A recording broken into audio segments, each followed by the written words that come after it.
with Scott Allen. Hello, I am your host, Scott Allen, and this is Phronesis, Practical Wisdom for Leaders. If the topic is leadership, I'm in. I've spent more than 20 years in the field teaching, learning, writing, and questioning. When I'm not working on Phronesis, I travel, delivering keynotes, working with individuals and teams, and helping people from organizations across industries become better leaders. Want to learn more? Visit me at scottjallen.net. Phronesis offers a smart, fast-paced discussion about all things leadership. We explore relevant topics and incorporate practical tips to help you make a difference in how you lead and live. Listen Notes lists Phronesis in the top 3% of podcasts worldwide. Phronesis is the official podcast of the International Leadership Association. ILA brings together those who teach, study, and develop leadership, advancing leadership knowledge and practice for a better world. Learn more at ila-net.org. Finally, if you enjoy Phronesis, please subscribe to stay current on our weekly episodes.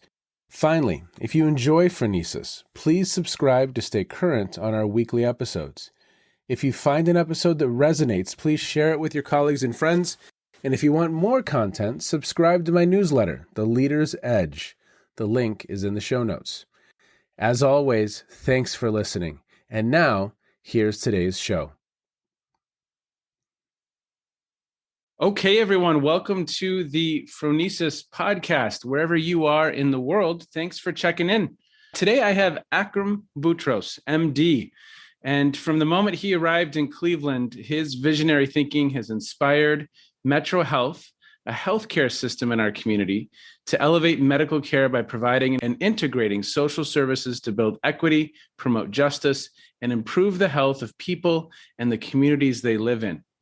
With the 2019 creation of the Institute for Hope, and HOPE stands for Health, Opportunity, Partnership, and Empowerment, MetroHealth is connecting patients and neighbors to fresh food, stable housing, education, career training, and other services that keep them healthy. Dr. Boutros paired that work with a $1 billion reimagination of the system's main campus on West 25th Street, the new MetroHealth Glick Center, which opens in October 2022 and will be the first hospital in a park in the country, has sparked the rebirth of the surrounding neighborhood while preserving its Hispanic culture. Just as important has been Dr. Boutros's focus on inclusion, diversity, and equity. In 2020, 39% of MetroHealth's new hires were racially or ethnically diverse.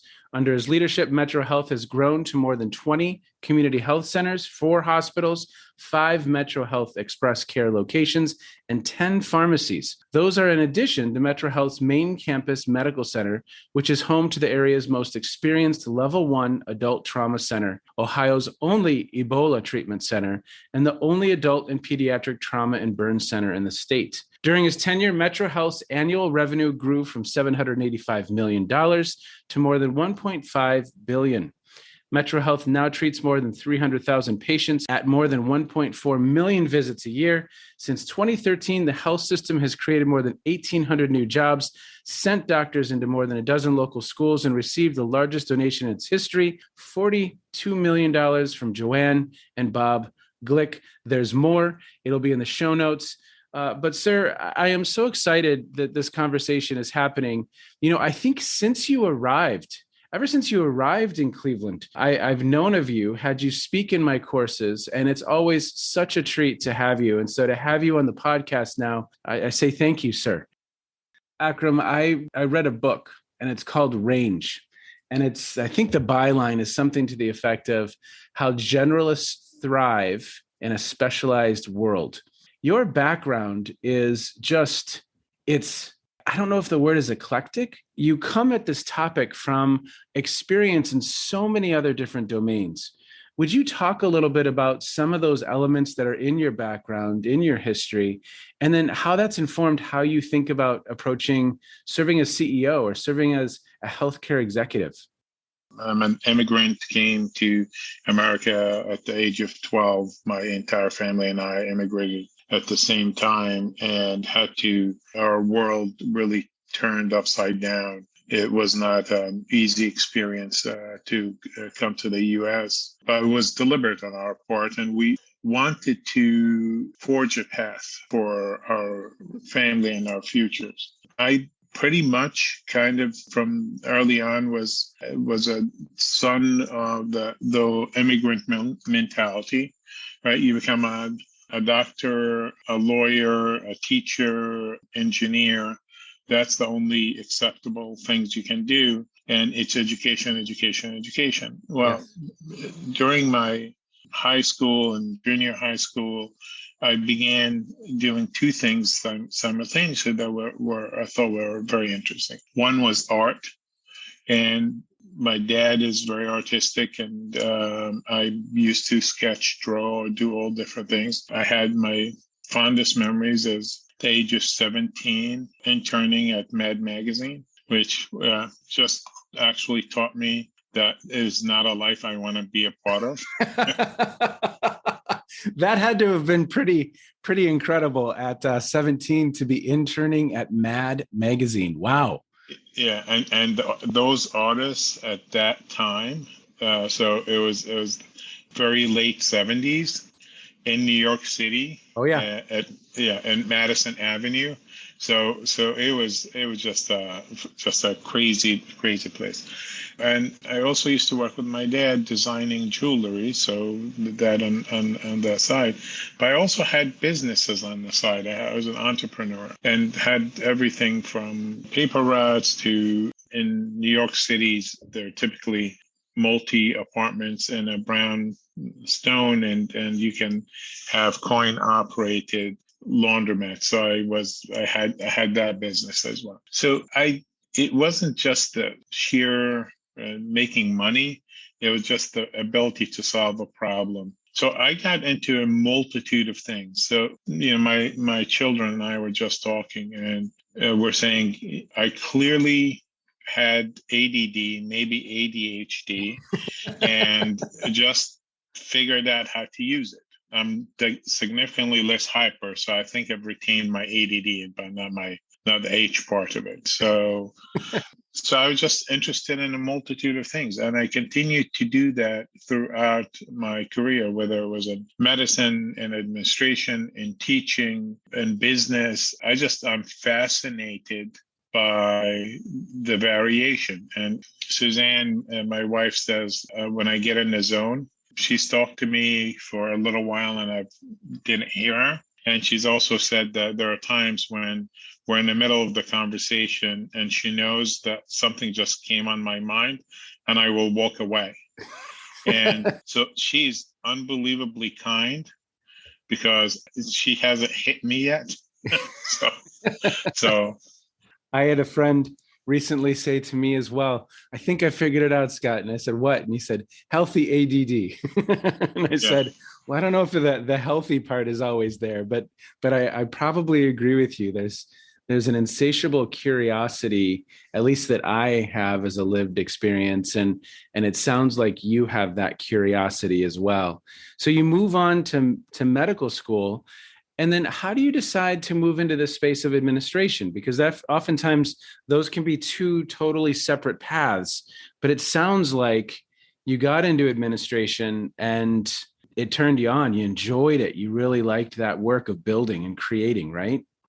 I was an academician, got out of residency, became an academic faculty, and had a pretty aggressive goal to be a professor of medicine at the age of 40, to be the chairman of an academic department by the age of 40. There was nothing going to stop me from that. And at the age of 35, as I'm making significant progress towards that, my chairman says to me, Akram, did you notice you constantly get nominated for Teacher of the Year but never win it? I said, yes, and I count the votes, right? So he said, and you see how badly you lose? I said, yes. He said, maybe this is not for you. I said, well, you got to explain to me why do I get nominated and don't win? He said, well, specifically because you are consistently focusing on improvements. You're consistently focusing on tinkering. That's not your job when you're teaching. Your job is to forgive what people have done and to help them learn, not about the outcome that they produced. And I said, well, I have a hard time doing that. He says, yes, and that's what makes you an excellent administrator. You're a very good businessman, and we're going to have lots of people like you who are capable and educators and teachers if they want to be. Medicine doesn't have a lot of good business people who can help. And frankly, at the time, it felt very much that the profession had lost its clout with professional administrators. So he said, I'd like you to change. And I went home, spoke to Suzanne, and the next day I started looking for my replacement and went into a different field. I want to fast forward now because at the opening of our episode today, I shared some pretty staggering statistics. For the time that you've been in Cleveland and in our community, a lot has been accomplished with you and the team. And what I would love to really spend the heart of our time on today are what are those 3 or 4 hallmarks as an individual who is on the ground every day, building, creating, shifting, transforming. What are some hallmarks that you keep on your radar to help you navigate the complexities of transformation, the complexities of COVID-19, the complexities of the great resignation and staffing challenges? I mean, this has not been an average 7 years. You were transforming and building amidst a pandemic. And what have some of the life preservers been that you hold on to that keep you in that storm, keep your bearings sound? So yes. I just have great respect, sir. I would say, look, the 9 years at MetroHealth have been the most exhilarating, motivating, self-satisfying experience in my life. I love this organization and I love everyone who works in it. And I say that with a full heart. I just love everyone who works with MetroHealth. When I came to MetroHealth, it became clear that there were some fundamental things that needed to change. What our ultimate destination was going to be, I didn't know. But I knew certain things needed to change. First and foremost, people were walking around because of maybe 3 years of relentless negative news stories about MetroHealth, walking around with their head down, and they didn't deserve that. I mean, certainly maybe the way we did things were open to criticism, but not the frontline folks. They were just innocent bystanders. So I needed to be able to lift up the pride of the organization. The other thing is during my interviews, people defined our mission and vision and values very differently. So during my first 6 weeks, we redid the mission, vision, and values because we were going to use it every day in making decisions. It also, MetroHealth was highly dependent on support the county and wanted to make sure that, and had a very erratic financial picture. So the 10 years before I got to MetroHealth, the total income of all those 10 years was $60 million. Wow. So there are big years of wins and losses. At MetroHealth, if you take our current budget, and that will be the same 10 years that I am here, it'll be income every year and a total of $720 million. I needed to restructure the business so it has foundationally good finances, because you can't do anything without good finances. If you're constantly trying to make ends meet, you can't figure out what the future is. So it was about the mission, vision, and values of the organization, being very clear about it, changing the attitude of the staff to being proud of what they do instead of being embarrassed to work there. Create this financial support structure that can lead us. Then it was about creating a very aggressive, innovative platform for the organization. And that's really one of the most interesting things because, in my view, people's mental models for their own success and what they can accomplish is the greatest prison that they create for themselves. Mm. It is so self-limiting at times. I think Gandhi once said something of that effect, that one of his greatest challenges was helping the Indian people understand that there could be a different way, if I'm not mistaken, right? The mindset itself becomes, like you said, almost a prison. Even for successful people, right? Yeah. So it is so self-limiting because we're risk averse, because we want to not fail. I've said this maybe 10,000 times since I've been at MetroHealth, and I talk about failing effectively. And people say, what are you talking about? There's nothing effective about failure. And I say, well, if you fail small, if you fail fast, and if you fail forward, that's very positive. That is an effective way of failing. If you're telling me if you're not failing at anything, then either you're not trying hard enough or this job is too easy for you. Wow. So if you're going to expand your areas of focus, if you're going to become a better leader, you have to fail.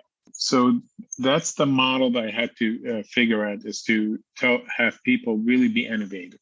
Yeah. And once you gave them that ability, they create a lot of really wonderful things. And I will tell you, my staff will tell you that I have unreasonable expectations of them. Okay. Uniformly, will tell you my expectation of them is unreasonable. They will also tell you that I give them an unreasonable amount of support.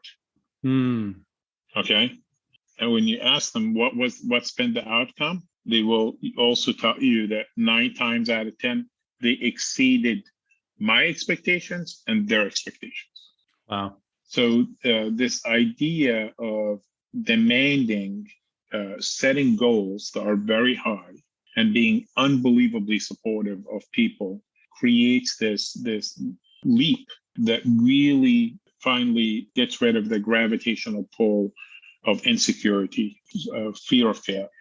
Creates that environment. I mean, and what you've at least honed in on for me there is one of the fundamentals, at least in the leader development literature, which is, and the education literature, but this whole notion of challenge and support. We're going to high challenge, high support. If on that 4-quadrant model, we're high on those 2 dimensions, we're going to have growth.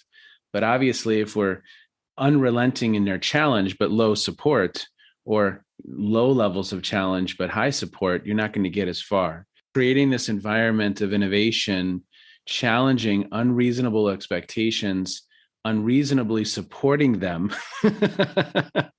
and then building that self-efficacy.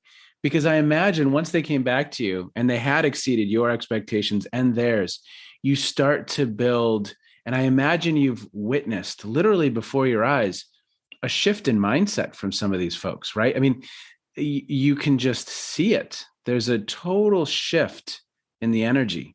Is that accurate? Oh, absolutely. And it actually happens sometimes sitting in front of you. Ugh. as you're asking the person, so tell me, how did this feel? So tell me, how did you go from here? And what's fascinating, what I will tell you, what's interesting is that some people, what you get out of this is a confidence in your ability to solve problems. Yeah. Not a confidence in you, what you know or what you are capable of. All you know is that faced with issues, you know you and your team are going to be able to fix them. Some people see that as cocky. Yeah. They see it as someone who is just an egotist. And it's not. We're not afraid of failure. That's not an ego. That's saying, look, I will make mistakes. Clearly, I will make mistakes. The team and I know how to fix it. We'll figure it out one way or another. The other thing we had to do was we have to become relentless problem solvers. Okay, say more. For us, no, it's just the beginning of the discussion. When someone says, no, you can't do this, that's just the start of the discussion. Or if you go and you're talking to somebody you want to do a partnership with or something, and you make an offer and they say no, that's when actually life begins. I'll give you the most interesting example. As you know, lawyers are very methodical, often very risk averse, and And my first year and a half, our chief legal counsel, who is one of the most wonderful people I've met in my life, Michael Phillips, I would say to Michael, I would like to do this. And he'd say, Akram, you can't. It's against the law. I said, why is that? That's not how I did it in New York. When he said, you ran not-for-profit hospitals. This is a governmental entity. You can't do that. And here's the law that says you can't do that. So after a year and a half, he said to me one time, Akram, it's against the law. I said, okay, that's it. We're changing the law. He said, what? I said, we're done. We're changing the law. I said, it's stupid. We need to change it. And we're going to do that. So that's the mindset, right? So Michael said, what do you mean you're changing the law? Again, that mindset, no, you can't. You can't change the law. I'm going to stay right here in this space that's not a possibility, right? So MetroHealth changed the law that governs public hospitals in Ohio more times in the past 6 years than in the 80 years prior. Wow. So we went and said, look, this law was made for single hospitals in a county, and where, typically rural, and most of them are under $100 million of net revenues. MetroHealth is $1.6 billion net revenue organization. We have all these programs. We're massive. You can't apply the same standards. So we changed the law as it relates to MetroHealth and what governs it. So now I'm on to the federal. 2 years ago, I started on the federal, and I got the same. You can't do that. I'm like, yes, we can. It may take a little longer, but we're going to do it. And we're actually pretty close to getting a special designation for hospitals like MetroHealth and the federal registry, so that our place in caring for the most vulnerable is cemented in all the laws that are going to go forward. So talk a little bit more of some of the other ingredients. We're going to clarify who we are, what we stand for. We're going to ensure that we have our finances in order. We're going to create this atmosphere where failure is expected, where we have these unreasonable expectations, but unreasonable levels of support. We're going to shift the mindset and our confidence in our ability to problem solve. We're going to have the mindset that no is the start of the conversation. What were some other ingredients? I wish I knew this as a dad early on, because I think I would have made me a better parent. You only have to lead from a place of love. Leaders don't lead organizations, they lead other people.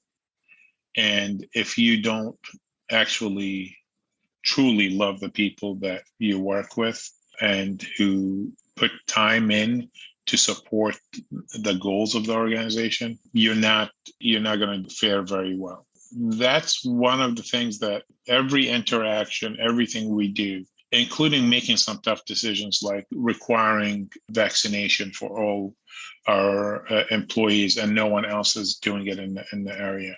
You have to be respectful. You have to come at it from the point of view of not thinking that people are any less or different than you, but just that they have different viewpoints and they want the same thing. And you have to do right by them. So, you talked about the Great Resignation, and when the region was hit with the largest number of COVID hospitalizations, MetroHealth had its highest number of inpatients in the past 2 decades. Wow. And we clearly did not have enough staff without overtime to safely care for those patients. We needed 10% more of the staff, and there weren't staff around, and you could hire maybe traveling nurses, but they weren't going to be as helpful as the ones who already know the system, all of that. So my team and I just had this discussion, and we said, okay, we're going to be making more money because of these inpatients, right? Said yes. I said, and even though that they and I are going to have to put in a little extra time, what we do is not going to be comparable to the frontline staff. So I said to the team, What if we took all the money that we make from those additional patients and gave it to the employees? Mm. What if we just gave it straight to them, not made any more money for the organization? What if we just gave it straight to them? So we took that as the premise and worked the equation backwards. Yeah.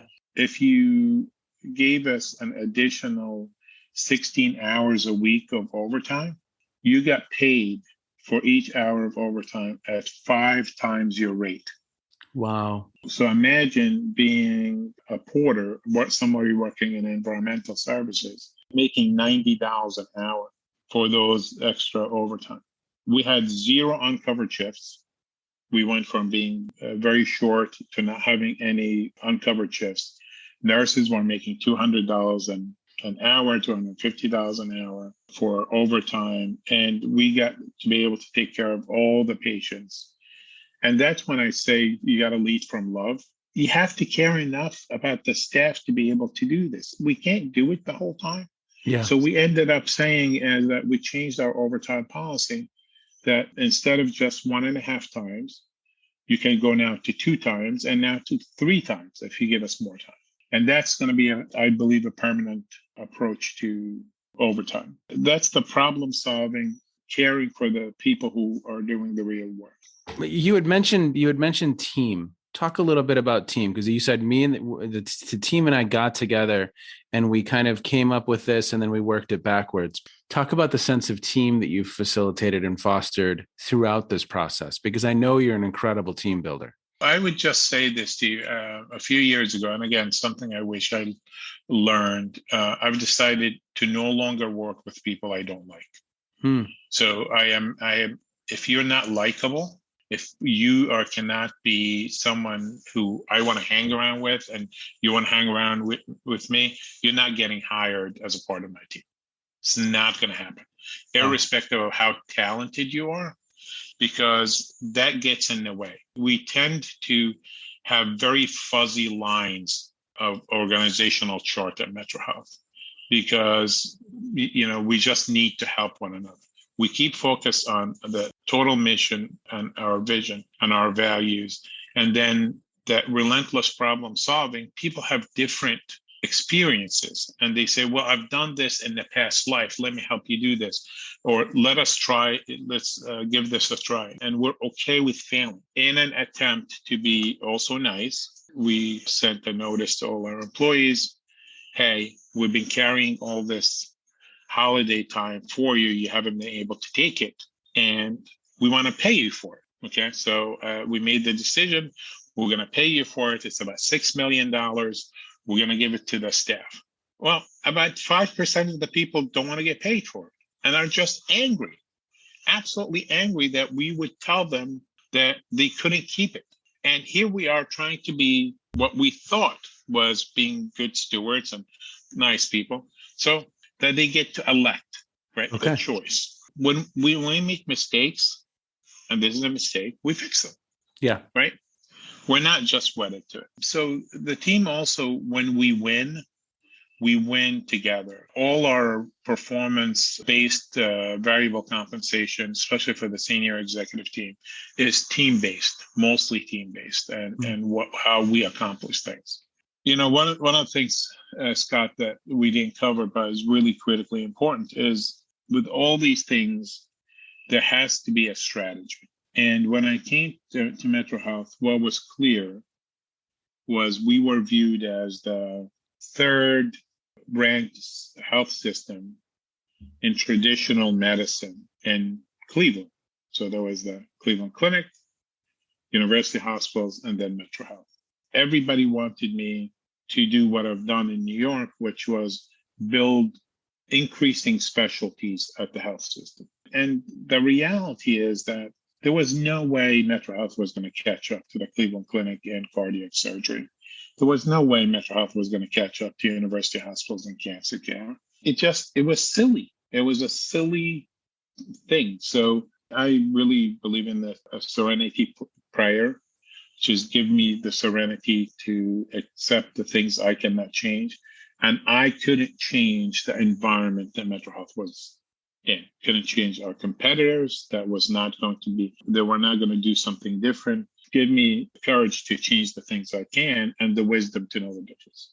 So I said to the folks as we had this discussion, what is no one doing? Where are the gaps? And it was typically the gaps were businesses that were significantly needed, but didn't make money. So I said, let's not focus on the money. Let's focus on what we need to be able to do. Hence the social determinants of health focus, the Institute of Hope, primary care, doing a lot of risk contracting for patients who are underinsured or on Medicaid. And then once we figured this out, all what we did was take that relentless approach to problem solving and our ability to experiment and figure out a way to make it work financially. We didn't spend the time saying we're going to compete with the clinic. I never worried about what any of the other health system strategy was. That's just negative energy.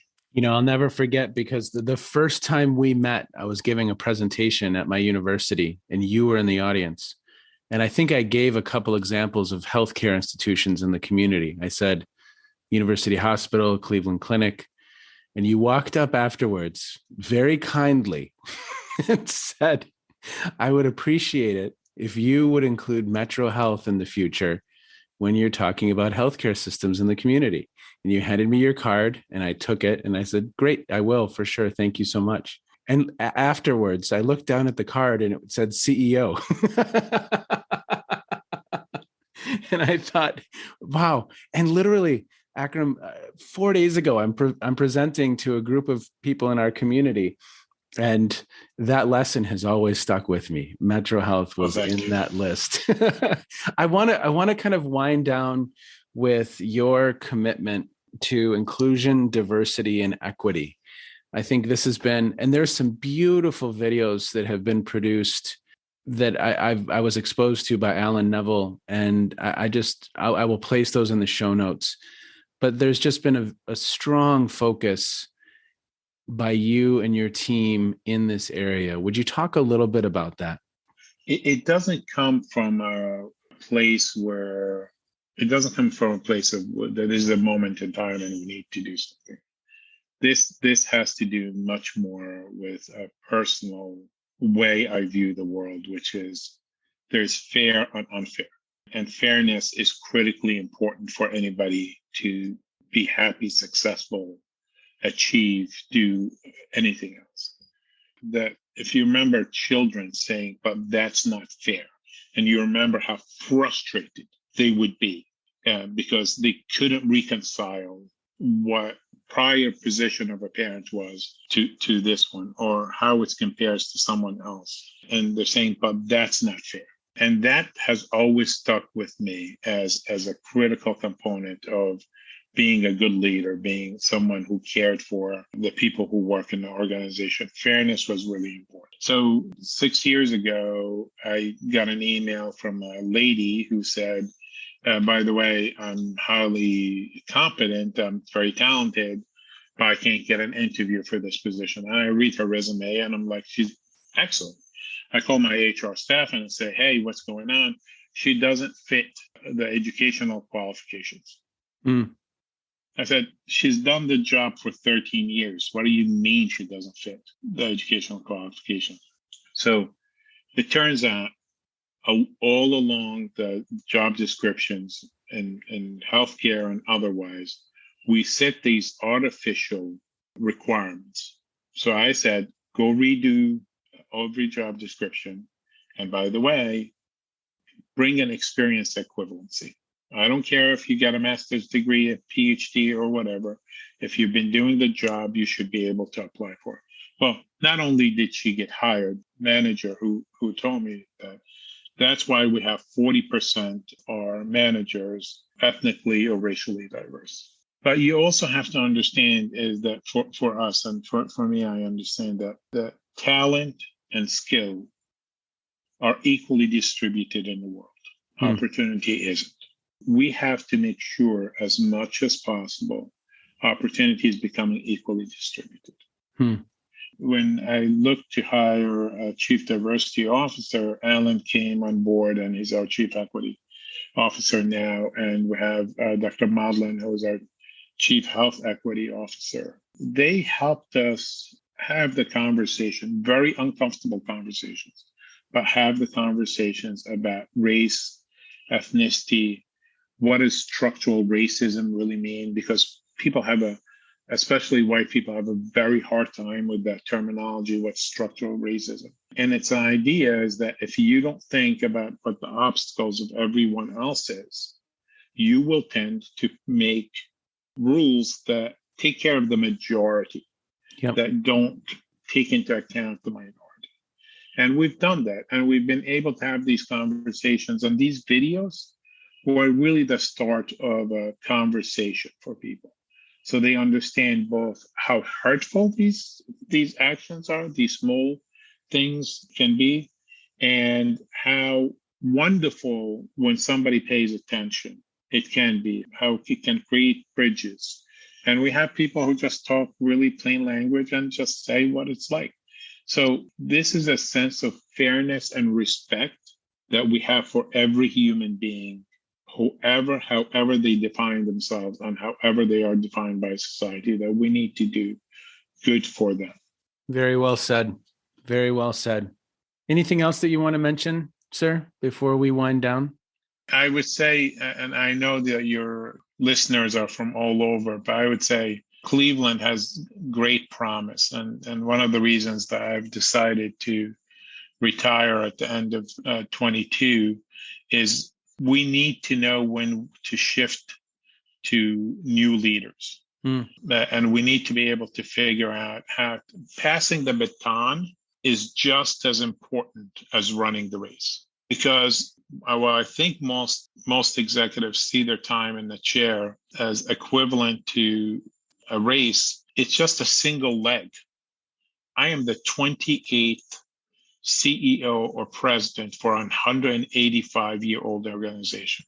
There are only 6 people who will have been in the seat longer or as long as I have in the organization. So there'll be 7 of us in 185 years. We have to be very cognizant about passing the baton, because you want the next person who comes after you to be more successful than you are in helping the organization move forward. Yep. So we have to do more of that. It has to become much more of a bigger responsibility for the chief executive and for the board to ensure excellent transfer of leadership here. That is so well said. Passing the baton and knowing when, and striving for that next person to do better than you. That's what the organization deserves. That's what the patients deserve. That's what our community deserves. So well said. Before we close, is there anything that you want listeners to know about? Maybe it's a resource that you absolutely love. Maybe it's something you've come across recently having to do with this topic of leadership that you would turn them on to. Well, I'm going to tell them my favorite book of all time, which is Leadership and Self-Deception. Okay. It's written by the Arbinger Institute. And I think it goes to that discussion we first had, which is about the mental model and the prison. And how we create our own prisons for our own success sometimes. So I would suggest it's a very easy read.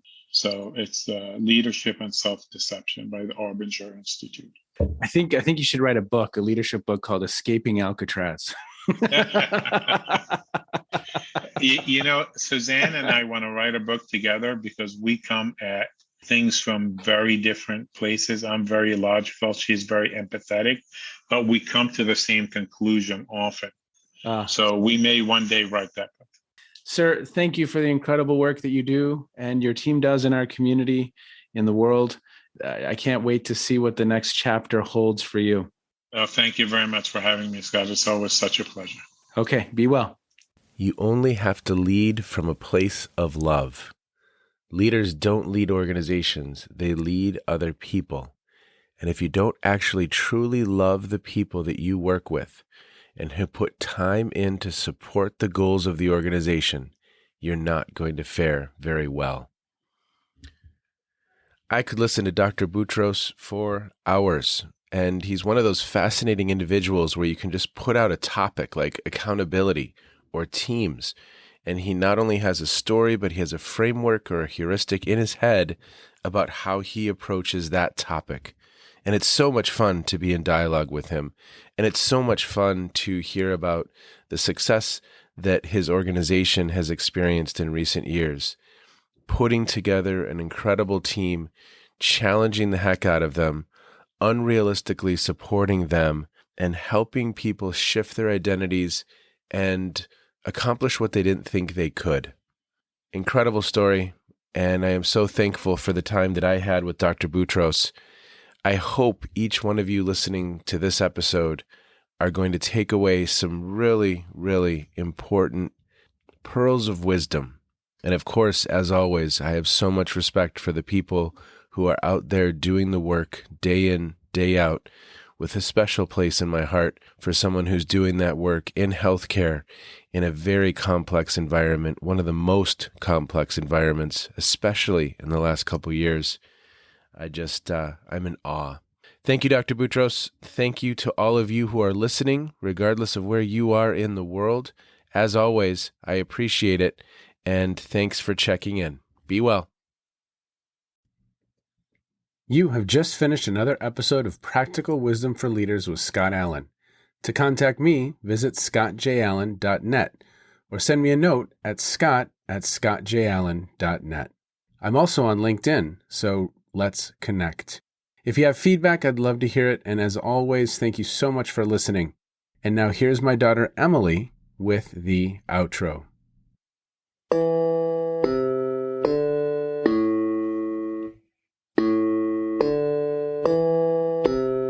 You've been listening to Phronesis, Practical Wisdom with Scott Allen.